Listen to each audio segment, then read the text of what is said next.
World War II was a very historical and significant event that occurred in Europe and the Pacific in the late 1930s to 1940s. This is still a very talked about event today that still has lasting impact. But what exactly led up to the war?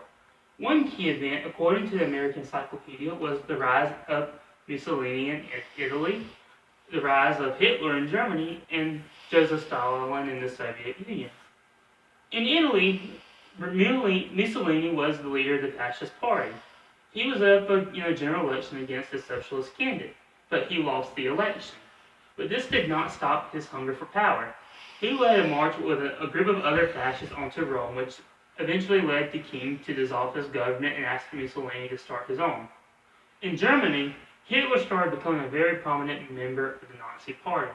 Over time, he became the leader of the Nazi Party and eventually was elected the Prime Minister. While Prime Minister, he declared himself Führer, which means total leader in Germany. In the Soviet Union, Joseph Stalin was not the leader of the Soviet Union Communist Party, but he was a well-known member of it. With his power, his knowledge, and his connections inside the party, he eventually rose to the leader of the Soviet Union. Also, a key event that led to war in Europe was the Blitzkrieg. Blitzkrieg means lightning war. This was a tactic used by the German army. They would use quick strike tactics to attack smaller countries. The idea behind this tactic was to limit the loss of life, heavy artillery, and tanks. They used this tactic against small countries such as the Netherlands and Poland, but they also used this against a very well-known country, France. What brought America into the war? America was brought into the war on December 7th, 1941. According to HistoryChannel.com, the Japanese Navy did a surprise attack on the naval base in Pearl Harbor. Around 8 o'clock in the morning, around 2,000 Japanese aircraft started dropping bombs on naval ships, naval air bases, and Pearl Harbor, Hawaii. This led to the death of around 2,000. This includes sailors and civilians. The attack also led to the destruction of Navy ships and aircrafts. The day after the attack, President Franklin Delano Roosevelt asked Congress for a declaration of war against Japan. This request was granted. 2 days after that, Germany declared war on the United States, thus bringing the United States into war against Germany and Japan. During the war, the United States was involved in major battles. According to the Army's website, D-Day occurred on June 6, 1944, when thousands of soldiers stormed the beaches of Normandy, France, thus starting one of the bloodiest and deadliest battles for the United States Army. But the battle also resulted in the United States gaining a stronghold in Europe and started to push their way through Germany started their push towards Germany to liberate Europe. The Battle of the Bulge was Germany's last chance. This was the last offensive that they mounted against the United States. Hitler knew that this had to be a successful battle or they were inevitably lose the war. However, the United States fought this battle and eventually won, thus eventually leading to the surrender of Germany and the death of Hitler. But Europe was not the only place the United States was engulfed in war.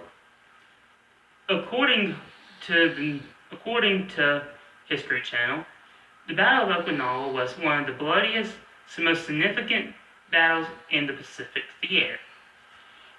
On Easter Sunday, the United States Marine Corps, Army, and Navy engaged in an assault against the island of Okinawa.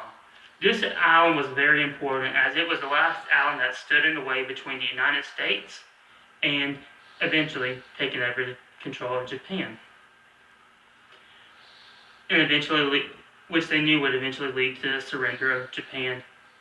But after the war, the world started hearing about the atrocities of the Nuremberg war trials. According to the World War II website, World War II Memorial website, and the Holocaust website, that the Nuremberg war trials was when top Nazi officials were prosecuted for their crimes against the Jewish people during the Holocaust. Several of these members were convicted, and only a handful were found not guilty. But the majority of the ones that were convicted were sentenced to death. Also, the Cold War started to brew up between this time. The Cold War was what it was. It was cold.